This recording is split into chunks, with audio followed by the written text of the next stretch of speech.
Interior Minister Edema Ghana Ora Honorable Ambrose Derry waba bonte adina no diesel abetudwa afa police ni abrantia na watwe yimu o hia ne kwahwe wo bra konferen foto hia no so Bullion van mu wo Jamestown Potemo baby boni to enede ho sema beda bonte amanfo bo aban no so bo se wonye bi emfa police wo a koso o mame na ebiem so no am Rǒbbers enen ama no humeso wo oman yi emu na no nam so ama Minister of Interior say wono na da police ejuma ekoninya anoni they say all the interior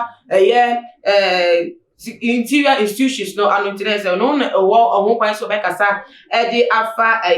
ensem no eni te say banbo ewo ensem no na ebusuafo odin ne ensem no atudwa no watchra biaya asem no esi wono amanfo wo wa ebi ewo CCTV cameras ewo ho etwe de chopani adesrede eno de emomo se wo makwan na wo CCTV video footage no won making available say na police phone bet my pass so CID phone bet me pass so share nsem ni mu metime hu abonefo a wo edi police ni abrante no sa anyamraze no say no bet me achi no achi wo pass so na to say emra no achi wo mo aso e wo kwan esefata emu na wode ni nsem no atudwa no ebusiafo say eno odwi nsem no say I want to emphasize that I told the police each death is equally important. It mustn't be a police. It mustn't be a prominent politician. Each death is equally important. This matter should be dealt with quickly as possible. It happened in the daytime, but they raised an issue that I think I want to use this forum to appeal. They say there is a person who owns a CCTV in the vicinity. The police are asking that they be given the recording of the CCTV, but there was resistance from the owner. I want to use this medium to appeal to him to cooperate and to appeal to all those persons who were in the vicinity to assist the police on whatever description or whatever information that they have to be able to track them. Na tese busiafo Honorable Ambrose Derry nensema wodi etuda efa police no enwo ensem ne anama police eduma ekono etu ewo hwehwehwemu ade afa ensem no se na be ya emrane betimi ene abonefo no edi kwan yesefata no eso na se na me poto wo kasemu ede kyeremu no wono no ekyeremu no ese obi ewo brono a asem no esi wo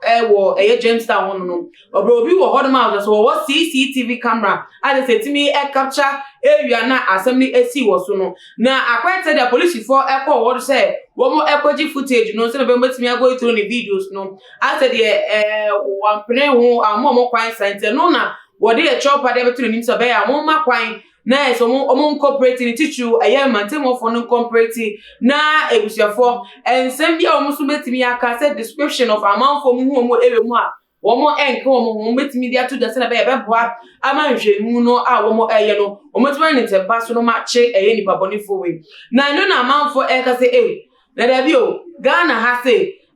yo fa hu de bi sa say wo bi police here information bi na wo nim say the pass me see no information the pass me see so one fa mo emra bi wo say bag it and the say one fa mo ana say wono no only CCTV camera na tsa say mesi wo pote mana the camera need to catch say ye ne die ntino no so wo fa hu de wo say ye ne dia nkwanti no wontimi mo bia enfa ne say anka na because we important information beboa ama nhwemu no esipi ba ne nua mu no amanfo so hu ne say empenimfo no wo modia no nkenye omo no mfo mo ehhehye some are like omfo mo nansi fo mfa enwona ensi nsem mu bi so na be ya ensem na ntempa so no kwan ye betima afa nhwemu no ade afa na ye ntempa so na say emma no timi achiko because most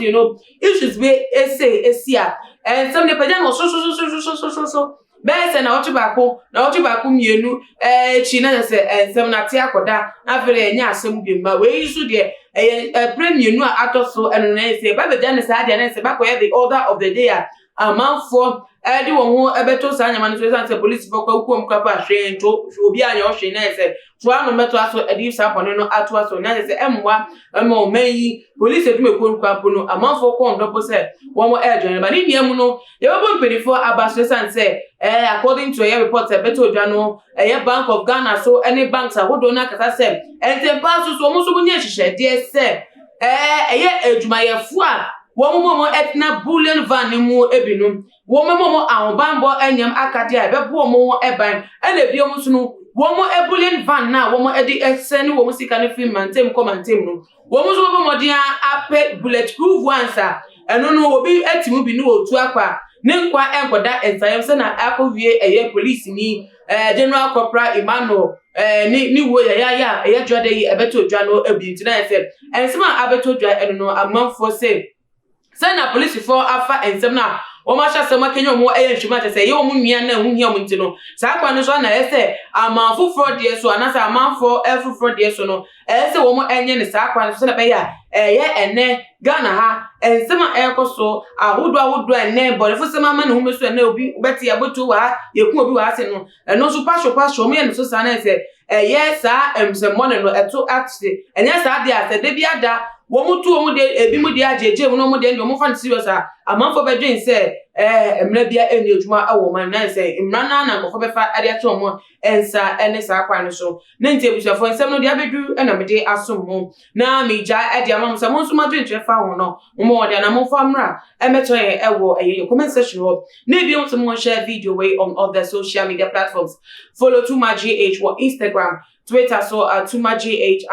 Facebook @TumaGH mo so for ne day me dey apremo me di yan na ama obusua subscribe se ne day di kan a wo share video si na nyame ya tuma be sai edi ehia bi makromo ne bye bye.